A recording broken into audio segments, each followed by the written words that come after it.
Big boss 8లో పాల్గొన్న సోనియా ఆకుల ఇటీవలే తాను ప్రేమించిన యష్ని వివాహం చేసుకున్న విషయం తెలిసిందే. ఈ వివాహానికి పలువురు బిగ్ బాస్ కంటెస్టెంట్స్ కూడా హాజరయ్యారు. పెళ్లి చేసుకున్న సాయంత్రానికి స్మార్ట్ జోడీ 3లోకి వచ్చేశారు ఈ జంట. ఇక హైదరాబాద్ వేదికగా జరిగిన ఈ పెళ్లికి పలువురు బుల్లితెర ప్రముఖులు బిగ్ బాస్ కంటెస్టెంట్స్ హాజరయ్యి నూతన వధూవరులను ఆశీర్వదించారు. అంతేకాదు సోనియా పెళ్లి వేడుకలకు సంబంధించిన ఫోటోలు కూడా సోషల్ మీడియాలో బాగా వైరల్ అయ్యాయి. ఇది ఇలా ఉండగా రీసెంట్గా సోనియా గురించి ఒక వార్త సోషల్ మీడియాలో వైరల్ మారుతుంది.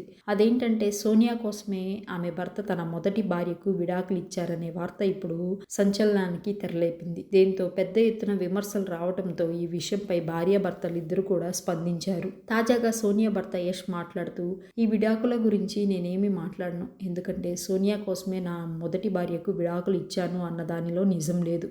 వ్యక్తిగత కారణాల వల్లే మేమిద్దరం విడాకులు తీసుకున్నాము. ఆ తర్వాతనే నా లైఫ్లోకి సోనియా వచ్చింది. సోనియా నా కొడుకు విరాట్ని అలాగే నా కుటుంబ సభ్యులను చాలా బాగా చూసుకుంటుంది. మేమిద్దరం కూడా సోనియాను గౌరవిస్తాం. ఆమెకు కూడా ఒక మంచి జీవితం ఉండాలని అనుకుంటున్నాము అంటూ తెలిపారు. ఇక సోనియా మాట్లాడుతూ, నా గురించి యష్ వాళ్ళ ఫ్యామిలీ మొత్తానికి తెలుసు. నేను ఎవరితో ఎలా ఉంటాను, ఎవరిని ఎలా ట్రీట్ చేస్తాను, అన్ని విషయాలు కూడా వాళ్ళకి తెలుసు. ప్రస్తుతం ఈ జంట చేసిన కామెంట్లు సోషల్ మీడియాలో వైరల్గా మారుతున్నాయి. ఏది ఏమైనా సోనియా కోసమే తన మొదటి భార్యకు విడాకులు ఇచ్చారు యష్ అంటూ వస్తున్న వార్తల్లో నిజం లేదని క్లారిటీ ఇచ్చారు.